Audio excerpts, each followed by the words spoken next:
Olá, está começando mais um programa Escolas do Conhecimento e hoje a nossa pauta é com a Escola de Educação. Quem está com a gente é o coordenador do curso de História aqui da Univale, o professor mestre Francisco Braun Neto, virtualmente hoje. Tudo bem, professor? Seja bem-vindo. Tudo bem, Cátia? Olá, quem nos acompanha, né? E mais um momento com vocês. Oba, e para falar de coisa boa, porque hoje a nossa pauta é sobre jogos e brincadeiras na educação. A gente vai saber um pouco mais sobre essas novidades, professor Chico, porque com o passar dos anos a forma de aprendizagem ela tem mudado significativamente. E eu gostaria de saber do senhor se incluir esses métodos lúdicos na hora de ensinar pode ser considerado mais eficiente? É uma questão interessante, porque o que acontece, né? A gente vem fazendo uma reflexão na Escola de Educação sobre essa questão dos jogos e brincadeiras, porque jogos e brincadeiras, eles são muito utilizados na educação infantil, né? Então, lá dos 3 anos, ou até do 0, para estimular a criança, até ele chegar no primeiro ano. Depois do primeiro ano, o uso de jogos e brincadeiras, eles sofrem uma certa redução e desaparecem até o final do ensino fundamental e médio. Então, do 6º ano até o final do ensino médio, praticamente não se utiliza mais. Então, nós estamos trabalhando na ideia de que jogos e brincadeiras, eles podem auxiliar muito mais o professor e os alunos no momento do aprendizado, né? Os alunos conseguem aprender e aprender mais os conteúdos a partir da inserção do lúdico na sala de aula, né? Então, a gente vem trabalhando com essa ideia, porque isso pode tornar o aprendizado mais prazeroso e também com um nível de aprendizado maior. Por quê? Porque, tradicionalmente, a escola, né, ela acaba trabalhando muito, às vezes, com aula expositiva, mas a gente sabe que com o mundo de hoje, né, as crianças têm uma dificuldade imensa de ficarem concentrados nas aulas, então os jogos e as brincadeiras podem ser um momento, né, de quebrar essa rotina e tornar também o aluno um pouco mais protagonista no processo, né? Justamente sobre isso que eu ia mencionar, professor Chico, com relação a isso. A gente ainda tem muito aquela visão, né, do ensino básico, o professor passando no quadro, o aluno sentadinho, as perguntas e tal. E eu gostaria de saber se isso tem mudado significativamente desde algum período para cá. Como é que o senhor tem essa visão? Tem mudado um pouco essa desconstrução do ensino básico sem essa questão lúdica? Sim, a gente vem trabalhando essa questão na educação, né, desde a década de 90, mas com mais intensidade, né, dos anos 2000, 2010 para cá, né, e principalmente com essa questão dos jogos e da brincadeira recuperada para o ensino fundamental, que a gente costuma dizer ensino fundamental anos finais, 6º a 9º ano, e ensino médio, para trazer exatamente essa questão. Por quê? Porque o que a gente vem observando, né, a gente já trabalhei com algumas turmas nessa perspectiva, o que a gente observa é que a gente consegue uma maior concentração dos alunos nas atividades, né? Quando você leva desde algo que pode parecer simples, por exemplo, um jogo de palavras cruzadas, né? Um jogo de memória, por exemplo, né? Então, ele acaba se concentrando mais, e a gente consegue trabalhar com aqueles alunos que muitas vezes são diagnosticados, por exemplo, com TDAH, com dislexia. Esses demonstraram para nós que acabam se envolvendo mais, né, do que em outras atividades. Então, é uma possibilidade muito interessante. Perfeito. Professor Chico, eu estava agora lembrando, enquanto a gente pensava nessa pauta, da minha época do ensino médio, não faz tanto tempo assim, mas que o professor utilizava de paródias, por exemplo, para a gente tentar conectar o conteúdo com uma música e fazer a lembrança e tal. E eu gostaria de saber se, na sua concepção, falando agora dos aspectos cognitivos, esses métodos mais divertidos, mais lúdicos, eles fazem com que essa geração agora, que é um pouco mais conectada, fique presa, mais atenta aos assuntos, porque a gente sabe que essa geração de agora é celular, é computador, eles quase não param quietos, muitas coisas ao mesmo tempo, e essa forma de jogos e brincadeiras no ensino básico do 6º ao 9º ano faz com que eles fiquem um pouco mais atentos, mais assim, presos na hora do conteúdo?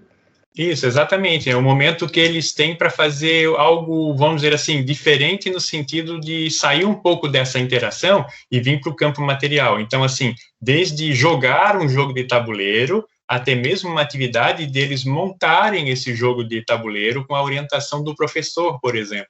Então, é o momento deles fazerem trocas, que eles vão montar esse jogo em grupo, vão jogar em grupo também, de fazer trocas, trocar conhecimentos. Então, isso o professor pode dividir as tarefas ali, que cada um vai fazer, depois alternar também o que cada um vai fazer naquela atividade. E aí você consegue ter uma concentração maior e um envolvimento, que é o momento de fazer algo diferente. Sabe aquela coisa de botar a mão na massa? As crianças e adolescentes hoje na escola, eles precisam colocar mais a mão na massa nesse sentido, né? Então, até vou mostrar para vocês aqui. Numa disciplina aqui no curso de História, a gente fez isso aqui, ó, que foi um jogo de memória de História da África. Ah, que legal! Então, a gente fez, né, as imagens, isso aqui é uma caixinha de Kindle, que os alunos usaram para fazer a caixa do jogo. Então, usando coisas, né, que a gente encontra. Então, aqui, por exemplo, ó, aqui tem uma pirâmide da antiga Núbia, né, que fica no atual Sudão, e atrás as explicações. Então, aqui a criança visualiza, né, o monumento histórico, e atrás tem a explicação. Então, um jogo que é utilizado, né, para desenvolver essa relação do conteúdo, no caso aqui história, mas poderia ser qualquer um outro, matemática, língua portuguesa, e assim por diante. Como eu trabalho a disciplina de História da África, então a gente faz esse exercício de produzir esses materiais, né, modelos 3D, então, de África, de pirâmides, de templos, né, com o objetivo de utilizar isso na sala de aula, o professor entrar com esse modelo 3D e mostrar como funcionava, como era um navio, digamos assim, né, a ideia de trazer essa interação, né. Muito legal. E agora eu fiquei curiosa para saber o pessoal que está estudando para dar aula, que está no curso de História, por exemplo, nos outros cursos aqui da universidade, eles têm uma disciplina específica, então, para praticar esse tipo de dinâmica e método para dar aula e ter métodos mais divertidos para ensinar, é isso? Isso, por enquanto, a gente vem trabalhando em termos de oficina, né? Então, por exemplo, na disciplina História da África que eu trabalho, eu trago, né, esse momento. Uma das avaliações é a produção de material didático, então eu trabalho assim com eles. Aí eles produzem os modelos, produzem jogos, né? Quando, antes da pandemia, nós intercalávamos com uma aula no arquivo histórico também, nós íamos fazer pesquisa, da pesquisa a gente vinha para a produção, né? Ou a gente faz a transposição, um texto ou um livro da disciplina que a gente faz a transposição para os jogos. Aí saíram jogos de tabuleiro sobre rotas de comércio no norte da África. Então, a gente vem desenvolvendo essas ideias e incentivando também o desenvolvimento disso nos outros cursos da licenciatura também, né? Fazendo essa troca, né? Até porque na rede municipal de ensino também a gente já trabalhou formação assim, né? Então, jogos africanos, por exemplo, como pega-bastão. Pega-bastão é um jogo de recreação.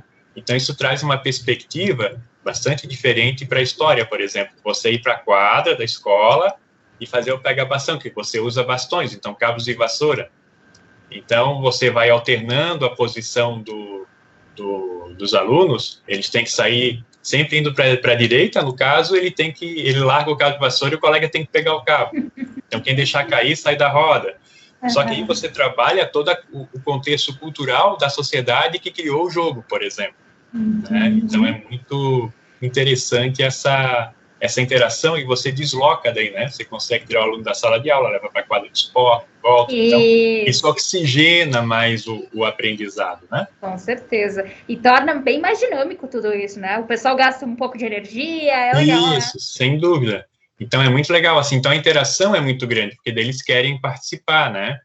E aí tem essa parte de aprendizado da cultura, da sociedade que criou aquele jogo. No caso, o Pega-Bastão é um jogo da tradição egípcia, né? Isso vem do Egito.